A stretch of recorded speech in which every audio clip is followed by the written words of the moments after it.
বন্ধন নিউজে আপনাদের স্বাগত। শুরু করছি আজকের খবরের এই অংশটি নিবেদন করছে চুঁচুড়া নবজীবন ফাউন্ডেশন। পোলভার রাজহাট গ্রাম পঞ্চায়েতের তৃণমূলে গোষ্ঠীদ্বন্দ্বের জেরে ধুন্ধুমার কাণ্ড। রাজহাট পঞ্চায়েতের তৃণমূল সদস্যদের অভিযোগ, পঞ্চায়েতে 21 জন সদস্য রয়েছেন, অথচ প্রধান প্রিয়াঙ্কা সুতার ঘনিষ্ঠ কয়েকজন ছাড়া আর কোনো সদস্যের কাজ করেন না। 15 ফাইন্যান্সের টাকা কাজ শুরু হয়েছে, কিন্তু দলেরই মেম্বারদের এলাকা বঞ্চিত হচ্ছে, এলাকা উন্নয়ন থমকে রয়েছে। এ বিষয়ে তাদের অভিযোগ, প্রধান অন্যের দ্বারা পরিচালিত হচ্ছেন, দলের লোকেদের কথা শুনছেন না। এদিন এ বিষয়ে আলোচনার জন্য তৃণমূল সদস্য ও দলীয় কর্মীরা পঞ্চায়েত অফিসে জড়ো হন। শুরু হয় হট্টগোল। পঞ্চায়েতের ভিতরে জয় বাংলা স্লোগান ওঠে। বিক্ষোভ অবস্থান থেকে নিজেকে দূরে সরে থাকার জন্য পঞ্চায়েত প্রধান পঞ্চায়েত অফিস থেকে বেরিয়ে যান। প্রধানকে যে কতবার দেখেছি রাগারাগি মান অভিমান, সেটা পঞ্চায়েতে এসে প্রধানের হাজবেন্ড এখানে তার রাগ অভিমান এখানে ভাঙানোর চেষ্টা চলছে। অ্যাকচুয়ালি প্রধান এখানে রোম্যান্সের জায়গাটাকে বেছে নিয়েছে, রোম্যান্স করার জায়গা এটাকে বেছেছে। এই যে একটা তার নমুনা, ধরে থাকো এই যে এখানে ধরে পাচ্ছে দুজনকে অনেক আছে। প্রধানকে যে কতবার আমি পঞ্চায়েতে দেখেছি, আমরা নয় দলের সব কর্মীরা যে কজন দেখেছে, যতবারই দেখেছে, মানে রাগ অভিমান রোমান্সের জায়গা এটাকে ভেবে নিয়েছে। পঞ্চায়েতটাকে বাড়ির রাগ অভিমান হাজব্যান্ডের সাথে এখানে এসে সেটাকে মেটানোর জন্য রোমান্সের মাধ্যমে এই জায়গাটাকে বেছে নিয়েছে। এরকমভাবে দীর্ঘদিন চললে পঞ্চায়েতটা অ্যাকচুয়ালি রোমান্সের কোনো জায়গা না, তার জন্য পার্টিকুলার আলাদা জায়গা আছে। আমরা চাই এরকম প্রধান দরকার নেই। এই প্রধানের রিজাইন যত রিজাইন দেওয়া হোক বা পদ ছাড়া হোক, এই যে তার নমুনা, এরকম আরও ফটো আছে। এগুলো কি উচ্চতর নেতৃত্বকে আগে জানিয়েছিলেন বিষয়গুলো? না, জানানো হয় উচ্চতর এখন নেতৃত্বকে জানানো হয়নি, তবে এটা জানাবো। প্রধানকে আগে আমরা জেনারেল মিটিংভাবে বলানোর চেষ্টা করেছি, কিন্তু প্রধান আমাদেরকে কোনো রকমভাবে সাহায্য করেনি, আমাদের সাথে বসেনি। আজকেও এসেছি, আজকেও চলে গেছে।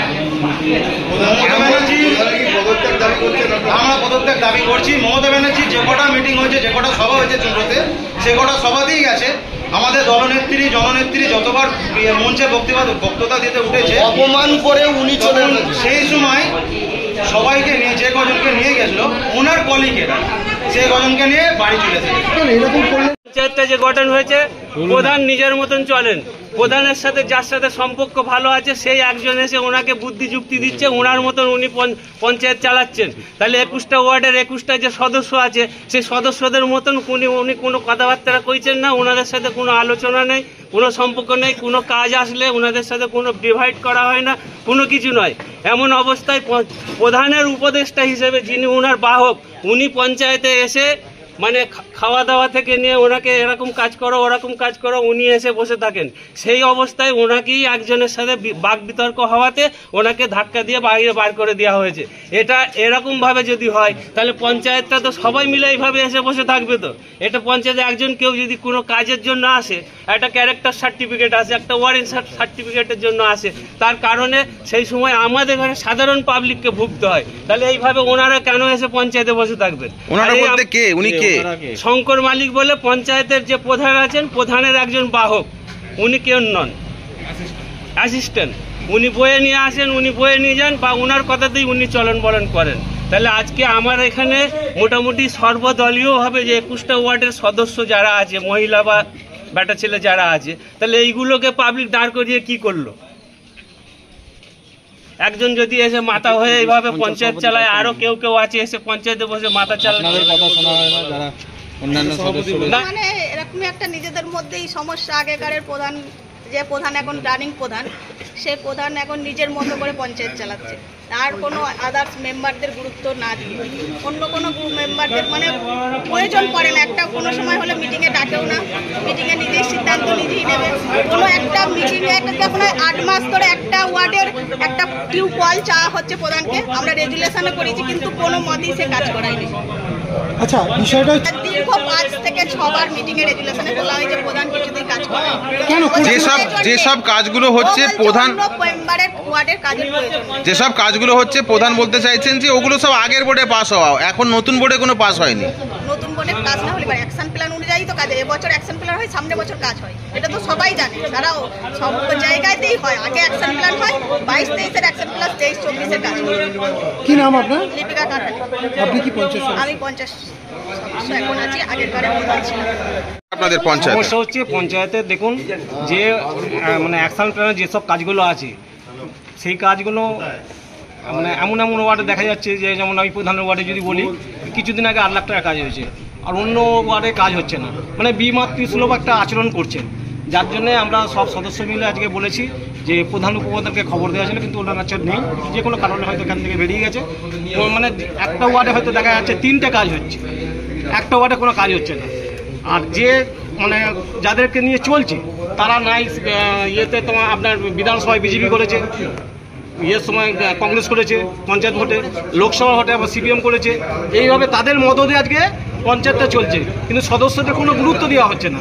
সদস্যদের গুরুত্ব দিয়ে যে কোনো কাজ আমরা চাইছি যে সুষ্ঠুভাবে সমবন্টন হোক, কিন্তু সেটা হচ্ছে না। উনি যাদেরকে নিয়ে চলছেন, যাদের সাথে আলোচনা করছেন, তারা পঞ্চায়েতের কেউ নয়। তারা মানে কোনো সময় বিজেপি করছে, কোনো সময় কংগ্রেস করছে, তাদের কথা শুনে চলছে। যেসব করে তাহলে এর থেকে তো আমার কিছু বলার দরকার নেই না, যে ওরা তো আইছেই আমার দোষ করছে, জানি না আমি কি ভুল করেছি, ঠিক আছে। এবার ওনারা যে কাজ করছেন, এটা যে বলছেন, তাহলে ওটা তো আপনারা সবাই মিলে ফিল্ডে গেলেই দেখতে পাবেন কাজ আদৌ হয়েছে নাকি। আমরা প্রধান মেরেছি, আজ বোধহয় 10 মাস মতো হয়েছে, তাই তো? 10 মাস তার মধ্যে কতগুলো কাজ হয়েছে। আমাদের তো বোর্ড ওপেনই হলো এইটা, এই এখন আমাদের যে কাজটা হচ্ছে এটাই হলো আমাদের বোর্ড। আগে যেগুলো কাজ হয়েছে সেগুলো কিন্তু আগের বোর্ডের থেকেই, সেগুলো আমার দ্বারা পেমেন্ট হয়েছে ঠিক কথা, কিন্তু আমি তো স্যাংশন আগে থেকে ছিল, সেটাই আমি বলছি। এবার আপনারা ফিল্ডে গেলেই দেখতে পাবেন। আর আমি আর সবাই ওরা বলছে যে আমি বিজেপির দিকে ঝুঁকে গেছি, তাহলে আমার পঞ্চায়েত লিডটা দিল কি করে? হাজার 64 লিড হয়েছে, তাহলে লিডটা হলো, ওনাদেরই জিজ্ঞাসা করবেন না যে ওরা কেন করছে? কারণ আমার কাছে বিষয়টা সত্যি আমার নিজের কাছেই তো পরিষ্কার না। আমাকে সরাসরি বলো না যে আমার এটা সমস্যা, কখনো না। তাহলে কিরকম আপনারাই বলুন, কিরকম নিজেরা সমস্ত বানিয়ে কথা বলে দোষারোপ করার চেষ্টা করছে। আপনারা নিজেরাই দেখুন জিনিসটাকে। আমি তো বলবো সবাই দেখুক জিনিসটা কি হচ্ছে।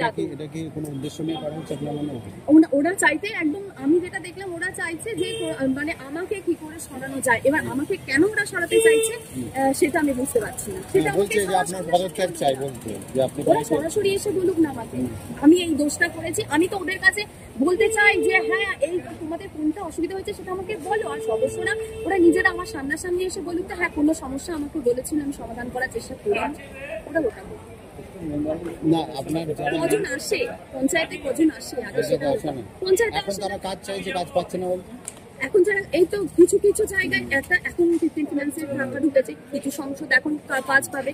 আবার একবারে তো সবার, আমার তো 21খানা ওয়ার্ড আছে, তাই না? সবাইকে একসঙ্গে এই 13 লাখ টাকা যেটা ঢুকেছে সেটা তো আমার সম্ভব না। সব সমস্যার মধ্যে একবারে যদি আমি দিতে যাই তাহলে তো অল্প ভাবে কাজটা সম্পূর্ণ হবে না। এবার যদি আমি পরের লটে দ্বারা যেগুলো বাদ আছে সেগুলো পরের লটে করবো, তাহলে আমার সেটা ভালো হবে। অভিযোগ ওরা দেখাচ্ছে, যেটা আপনাকে বলছে যে আপনি বাড়িতে আপনার স্বামীর ছেলে এখানে পায়েস খাচ্ছেন, মিষ্টি খাচ্ছেন, ছবি তুলছেন পঞ্চায়েত, এটা কেন? ছবিটা হয়েছে যে আমাদের প্রধান উপপ্রধান হওয়ার পরে আমাদের উপপ্রধানই একদিন বললো চলো আজকে তাহলে দই খাই। সেইটা যদি আমাদের মধ্যে, আমাদের স্বামী স্ত্রীর মধ্যে, আমাদের তো অন্য কেউ নয়, স্বামী স্ত্রীর মধ্যে তাতেও তাদের সমস্যা, তাহলে আপনারা ভাবুন কোন লেভেলে যাচ্ছে জিনিসটা। আমরা তো স্বামী স্ত্রী, রেজিস্ট্রি পেপার দেখাতে হবে না, বিয়ের কাগজ দেখাতে হবে যে আমরা স্বামী স্ত্রী? একটা পরিস্থিতি তৈরি হয়েছে পঞ্চায়েতে, কি মনে হয় যে এটা কি চালাতে পারবেন আপনি? আপনার বিরুদ্ধে সব চলে গেছে, দেখি না কি করা যায়। আমি দেখি প্রশাসন আমার কাছে থাকে কিনা, আমি প্রশাসন লেভেলে সমস্তটা জানাবো, যে দেখবো আমি প্রশাসন সহযোগিতাও তো শুরু হবে আপনার। হ্যাঁ, এবার আমিও প্রশাসনের সাহায্য চাই, সত্যি করে প্রশাসনের। বিধায়ককে জানাচ্ছেন না? বিধায়ককে জানিয়েনি বলতে সেরকম বিধায়ক আমার সঙ্গে সেরকম ভাবে মানে আদান প্রদান নেই কথার। এটাও কি একটা কারণ? হ্যাঁ, এটা যেহেতু উনি আমাকে পঞ্চায়েত প্রধান করেননি, উনি অন্য কাউকে সিলেক্টেড করেছিলেন, কিন্তু যখন ওরা মানে যখন আমাদের প্রবাদ বাক্য কি বলে শপথ বাক্য বলতে হচ্ছিল, তখন উনি বাংলাটাও পর্যন্ত, উনি যাকে সিলেক্ট করেছিলেন সেই বাংলা উচ্চারণটাও করতে, মানে একটা লাইন করতে পারছে। তখনই সবাই যারা ওনাকে এগ্রি করেনি যে না, এ একটা বাংলা লাইন করতে পারে না, সে কি করে প্রধান হয়, সেই জন্য সবাই বললো না ও প্রধান হবে। সেটাতে ওনার মধ্যে হয়তো প্রেস্টিজিয়াস ইস্যু হয়েছে কোনো রকম, সেটা আমার সহযোগিতা মনে হয়। দিয়ে তারপরে ওনার সঙ্গে কথা হয়, একদম কথা হয় না আমি বলবো না, কিন্তু সেই রকম ভাবে আমাদের কথা আদান প্রদান হয়। আজকে যা পরিস্থিতি, ভীষণভাবে ইচ্ছা প্রশাসন আমায় সাহায্য করি, যে আমি সত্যি কি ভুল আমিও তো জানতে চাই, আমিও তো আমাকে ঠিক তো প্রমাণ করতে হবে, আর আমি ভুল নই সেটাও আমাকে প্রমাণ করতে হবে। আপনার নামটা একটু বলুন। প্রিয়াঙ্কা সোম। Thank you. গত কিছুদিন আগে মুখ্যমন্ত্রী নিজে মুখে স্বীকার করেছে দলের ভেতরে চরম পর্যায়ে তোলাবাজি চলছে। আর এই তোলাবাজি শুধু কলকাতায় সীমিত নেই, কলকাতা ছাড়িয়ে আজকে চুঁচুড়া বিধানসভার একাধিক পঞ্চায়েত পৌরসভাতেও পর্যন্ত এই তোলাবাজি চলছে। এখন আজকে রাজহাটে যে ঝামেলাটা হয়েছে, এই ঝামেলার মূল উৎস হচ্ছে তোলাবাজি। তোলার টাকা কাদের পকেটে থাকবে? বিধায়কের অনুগামীদের পকেটে থাকবে, না বিধায়কের অপর গোষ্ঠীতে যারা দাঁড়িয়ে আছে তাদের পকেটে তোলার টাকা ঢুকবে? যার কারণেই এই প্রধানদের সঙ্গে, প্রধান আর উপপ্রধানের সঙ্গে পঞ্চায়েতের সদস্য। মাদকাসক্ত যুবকদের জীবনের মূল স্রোতে ফিরিয়ে আনছে চুঁচুড়া নবজীবন ফাউন্ডেশন। আজ থেকে 7 বছর আগে পথ চলা শুরু হয়েছিল এই সংস্থার। হুগলি জেলা থেকে শুরু হয়েছিল নবজীবন ফাউন্ডেশনের কাজ। আজ গোটা উত্তর পূর্ব ভারতে ছড়িয়ে পড়েছে তার ব্যাপ্তি। জেলা ও রাজ্যের হাজার হাজার মাদকাসক্ত যুবকদের মানসিক ও শারীরিক চিকিৎসার মধ্যে দিয়ে সুস্থ জীবনের পথে ফিরিয়ে আনছে নবজীবন ফাউন্ডেশন। কি করে এই সংস্থাকে তিল তিল করে গড়ে তুলছেন বন্ধন নিউজ এর ক্যামেরার সামনে, সে কথা বললেন সংস্থার কর্ণধার চন্দন দাস। দেখি ওটার মধ্যে কি আছে, বা পাড়ার বড় দাদারা করছে আমিও একটুখানি করি, ফিলিংসটা কি সেটা দেখতে যাই। এবং একটা সার্টেন টাইমের পর কি হয়, সেটা ফ্রিকোয়েন্সিটা তখন অনেক বেশি থাকে, গ্যাপ থাকে যখন শুরু করে। পরবর্তীকালে যখন নির্ভরশীল হয়ে পড়ে সেই একটা সাবস্টেন্সের উপর, তখন সেটা থেকে বেরোনোর জন্য সে নানা রকম চেষ্টা করে, কিন্তু তার ওয়ে আউটটা জানা নেই যে কোন রাস্তা দিয়ে গেলে নেশা থেকেও বিরত থেকে সুস্থ স্বাভাবিক জীবনযাপন করা যায়। তো আমি ভাবলাম যে শুধুমাত্র আমি সুস্থ স্বাভাবিক জীবনযাপন করলাম, আমার জীবনের সার্বিক উন্নতি হলো, বা আমার যেসব এম বা আমি জীবনে যে জিনিসগুলো করতে পারিনি সেগুলো আমি ফুলফিল করলাম, তাহলে তো শুধু আমার কথাই ভাবা হবে। তাহলে আমি এরকম কিছু কাজ করি যাতে আমার মতো আরও 5 জন আমার দ্বারা উপকৃত হয়।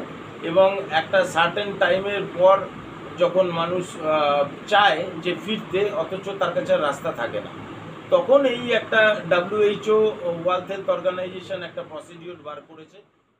গরম পানীয়র জন্য বিশ্বমানের flask, micro oven, mixer grinder, induction সহ আধুনিক রান্নাঘরের সামগ্রী উৎপাদন সারা বিশ্বে আলোড়ন সৃষ্টি করেছে বড়সিল।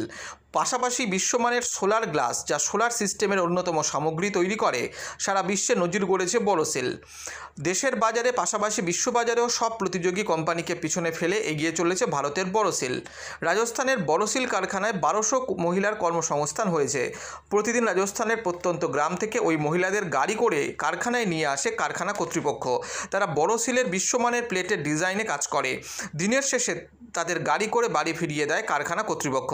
কর্মসংস্থানের এই বেনজির দৃষ্টান্তের জন্য বড়সিল কোম্পানিকে কুর্নিশ জানায় ভারতবাসী।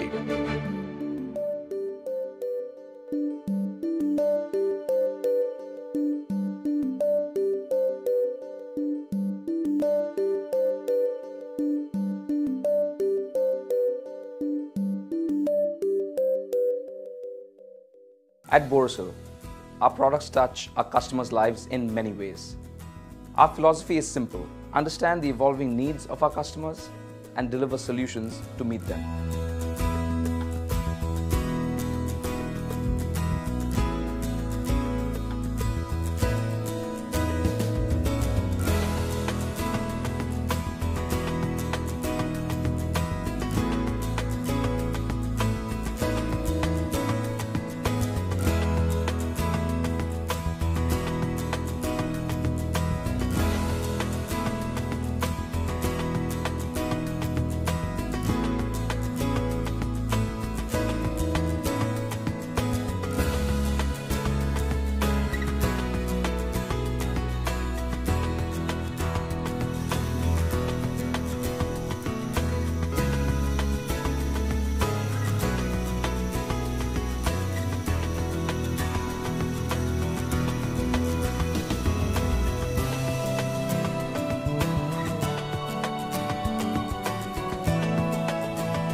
We look beyond business.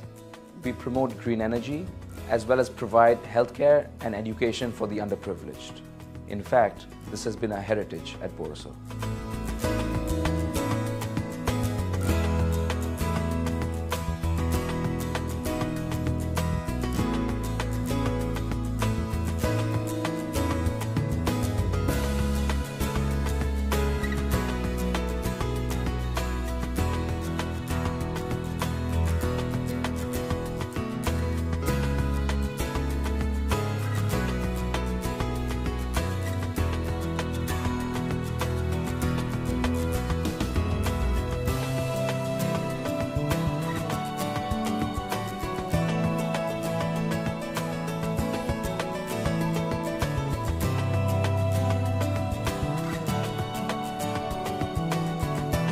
Our products are developed with innovation and thought. It is technology emboldened by the human spirit.